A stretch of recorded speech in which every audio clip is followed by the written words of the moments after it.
अस्सलाम वालेकुम जी, कैसे हैं आप सब। मैं हूं शेफ़ सवेरा और आप देख रहे हैं मेरा चैनल फ्लेवरा फूड स्टूडियो।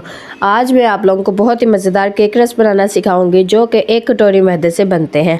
तो आइए बनाना स्टार्ट करते हैं। चैनल पे नया है तो लाजमी सब्सक्राइब कर दीजिए।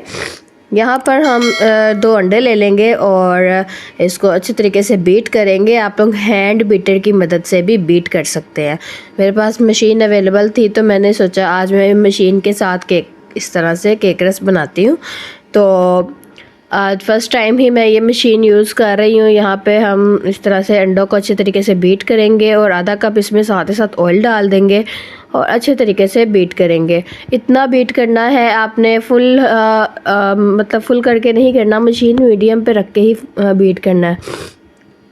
यहाँ पर हमने साथ ही साथ इसमें चीनी भी ऐड कर देनी है और जब तक हमारा बैटर फ्लफ़ी नहीं हो जाता तब तक हमने बीट करना है। और साथ ही साथ हमने इसमें मैदा ऐड कर देना है, थोड़ा थोड़ा करके ऐड करिएगा।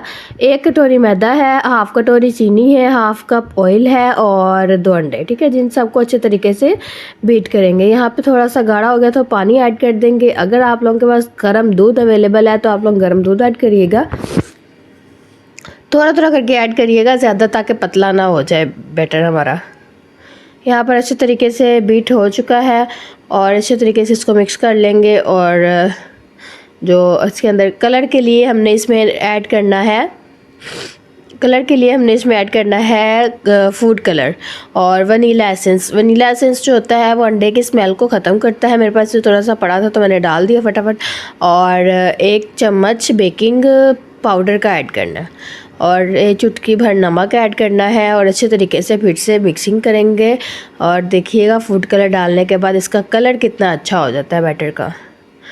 यहाँ पर तकरीबन हमारा बैटर जो था वो रेडी हो चुका है। आइए अब मोल्ड को रेडी कर लेते हैं।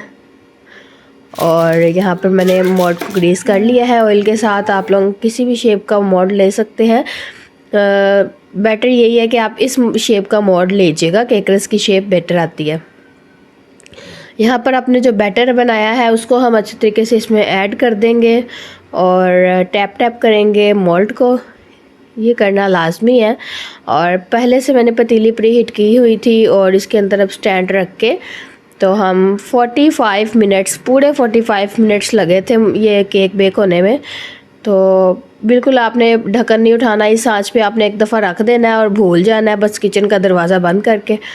तो 45 मिनट्स के बाद आपने जब केक को देखना है तो केक की फ़ाइनल लुक ये होनी है। और जब आपने छुरी को अंदर डालना है और बिल्कुल ड्राई आएगी तो आपका केक बन चुका होगा। अगर गीली आएगी तो नहीं बना होगा। यहाँ पे हमने इस तरह की कटिंग कर लेनी है केक की। और मैंने एयर फ्रायर के अंदर मैंने इसको क्रंची किया है। यहाँ पे मैंने 10 मिनट के बाद जब ओपन किया एयर फ्रायर तो यहाँ पर एक साइड से पक चुका था। मैंने साइड चेंज कर दी इसकी। ये देखिए इस तरह से साइड चेंज करने के 10 मिनट के बाद साइड चेंज करनी है। और दूसरी साइड पे मैंने यहाँ पे सारे पीसेस रेडी कर लिए हुए हैं। और दूसरी जो पहला बैच था मेरा केक रस का वो फाइनल हो चुका है। ये आप देख सकते हैं पहले बैच की फाइनल लुक। अब मैं दूसरा बैच रेडी करने लगी हूँ केक रस का, क्योंकि एक ही दफ़ा में तो सारे नहीं होते ना, तो इसलिए आपने टोटल 20 से 25 मिनट आपने एक बैच को देने हैं और आपके फ़ाइनल केक रस रेडी हो जाएंगे। तो ये देखिए घर पे ही हमने कितनी आसानी से केक रस रेडी कर लिए हैं। आप लोग भी एक दफ़ा ज़रूर ट्राई कीजिएगा और मुझे फ़ीडबैक लाजमी दीजिएगा। कैसी लगी रेसिपी कमेंट में लाजमी बताइएगा। अल्लाह हाफिज़।